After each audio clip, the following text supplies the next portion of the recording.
What's good, everybody? Welcome back to my channel, LCD Boxing, home of the U.S. demographic.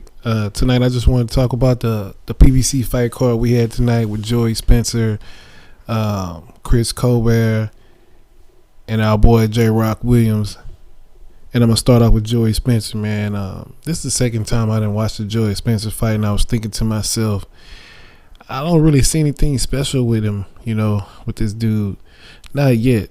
He had a difficult fight his last fight out, or the fight before that, where the fight was real close. Looked like he couldn't figure the guy out. And now he was back in there with another guy, tall, lanky, southpaw.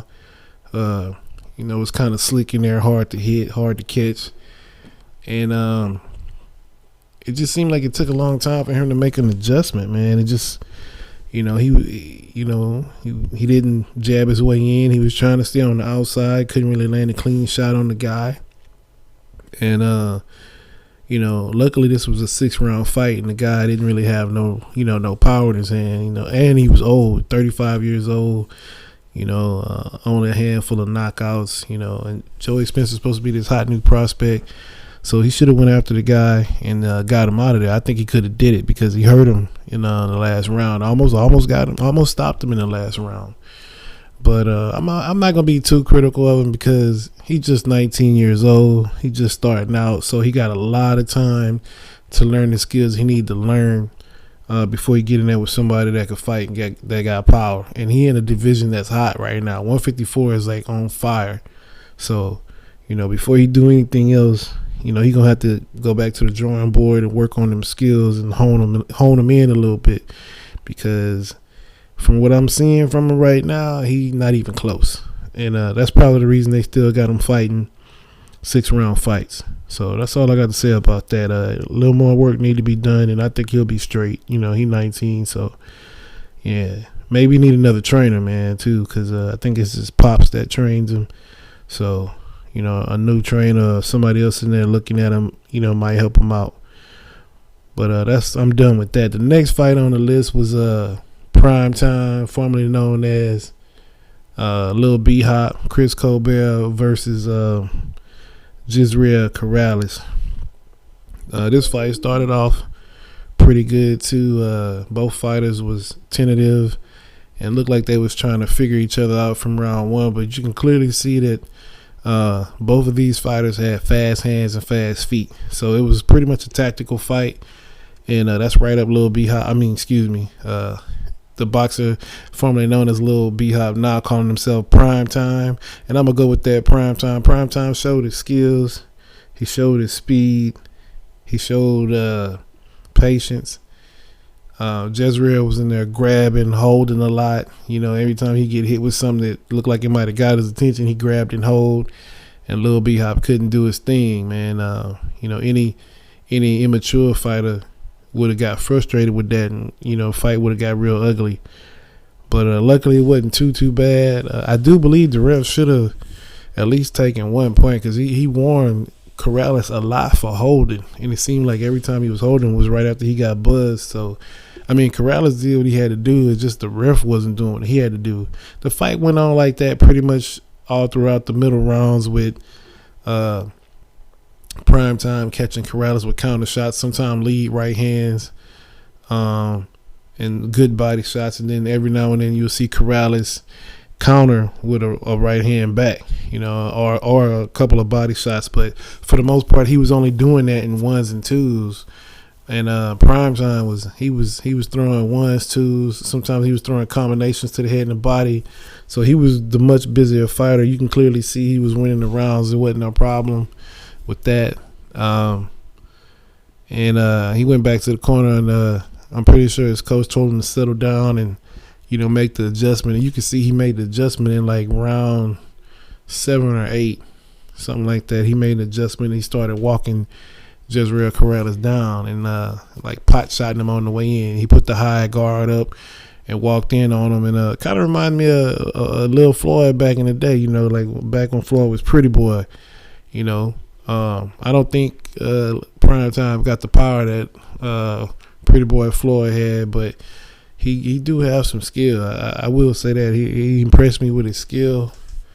I just think He need to pick it up a little faster because Jezreel didn't really want nothing. He was sitting on the back foot looking to counter, and Prime Time had the better footwork and the better hand speed. It looked like he could have did whatever he wanted to do, and when he decided to step it up and do what he wanted to do, he forced Jezreel Corrales back on the back foot, and he really couldn't do nothing after that. He was trying to turn him, grab him, smother him, everything he could do. Like the wily veteran, that's starting to be a common theme now. These guys don't want to fight. They just want to grab you and hold you. We saw that in another fight the other day. I think who was doing that? That was Jesse Hart fighting Joe Smith Jr. He did that the whole fight, man. He might have threw one or two shots, maybe three, that landed on him in every round. Meanwhile, Joe Smith Jr. was just pressing the issue, but that's another fight. But it was kind of like this in this fight, except Jezreel Corrales was landing shots and he was fighting back every now and then. But it wasn't an impressive performance for me at all. However, Prime Time, very impressive. Fighting off of angles, body shots, head shots, doubling up jabs, doubling up, hooks to the body, right hands to the body. He threw a little bit of everything, and that impressed me. And I can't wait to see this dude again. I think he's ready for a title fight. So, throw him in there with Leo Santa Cruz and see what it really is, man. I think he's ready, man. He looked ready, and I think he's ready. He definitely have all the skills. Last but not least, I'm going to jump in on this JRock fight. I'm going to tell y'all straight up, man, 100. I did not see this coming, man. I really thought JRock was I done seen Rosario fight a couple times, and I know he got power, but I seen him get buzzed. So I was thinking to myself, I was like, this should be not a close fight. But to my surprise, Rosario was heavy-handed. Let me tell you something, man. This dude, he took some shots from JRock early in the fight. Big right hand in one of the earlier rounds. And it buzzed him a little bit, but he got right back on the game plan, man, and was taking it to JRock. And he was clipping him. He was hitting him with some right hands on the counters. When JRock wouldn't get his hand back or stand in front of him too long, because he would whip that jab and hit Rosario in the face. And Rosario would come back with a right hand and clip him on the top of the head. But, he just couldn't handle the power, man. When Rosario stepped up, the game started walking JRock down. JRock was still, trying to fight on the inside, getting clipped, getting getting kind of, beating him up a little bit. It looked like he was beating him up, but then every time Rosario would hit him, man, it would stun him a little bit. So, yeah, that shocked me a little bit, man. And then he hit him with like a right hand, a little right hand that hurt him. And I think he clipped him with a left hook, had him on the baby giraffe legs. JRock, he went down, but he got up. Shook it off. He was hurt bad. The referee looked at him. I looked up, was like, God damn, he hurt bad. He got up and tried to fight, but Rosario jumped on him, man. He was throwing shots, hard shots from everywhere. Overhand rights, left hooks, right hands, and then JRock was doing everything he could do to try to grab and duck out the way, but he couldn't duck that vicious uppercut that Rosario planted on his chin, followed by a left hook. Man, the referee had seen enough, man. It was kind of bad. And, for a guy with so much skill, and when I tell you he got some skill, I watched that Jamal Charlo fight. That fight was close. It was a tactical battle the whole fight until he got countered with, guess what, an uppercut. And once he got hit with that uppercut, it was a done deal. He always get back to his feet. You could see him struggling to get up there, but everything was gone. His equilibrium was gone. His legs was gone. And he was just a sitting duck, and Jamal Charlo finished him off.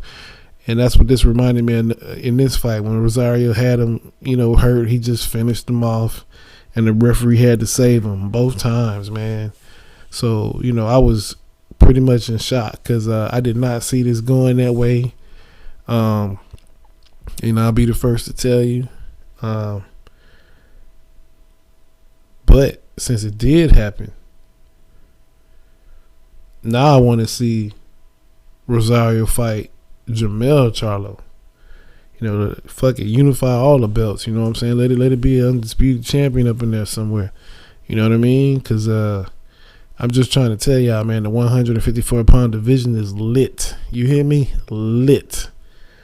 You got Rosario just stepped up to the plate. He a champion. Jamel Charlo just won his championship back from Tony Harrison, another champion. You know what I'm saying? And then you still got Jared Hurd on the outskirts, you know, looking to whoop up on somebody. So it's gonna be exciting this year. I can't wait to see what's going down for real. Another thing, they asked JRock, you know, would you fight him again? Would you like the rematch? And he's like, yeah, we got the rematch clause in, and yeah, we're gonna have to run that back. You know, I'm paraphrasing, but you know what I mean. So that was that fight. You know, wasn't impressed with Joey Spencer fight at all. This is the second time I seen him not look so good, and I think he need a little more work. Actually, I think he need a lot more work. Thoroughly impressed with Lil B-Hop and everything he did in the ring. You know, it was easy money for him. You know, he got clocked a couple times with counter right hands, but he was landing his own shots, and they were doing way more damage. And he got the knockdown. I forgot to mention that earlier. He got a knockdown too. So I think if he would have pressed the issue, it would have been a short night. But he stuck behind the jab, and he stuck behind his combinations and his footwork. And you know, it took him to the second half of the fight to settle down and sit down on his punches. So if he would, you know, been able to settle down, it might have been easier for him. Might have got him out of there. But anyway, man, good night of fights for PBC. They killing it. And I just want to say thanks for coming to the channel. Drop a comment below, like and share, subscribe. Thank you.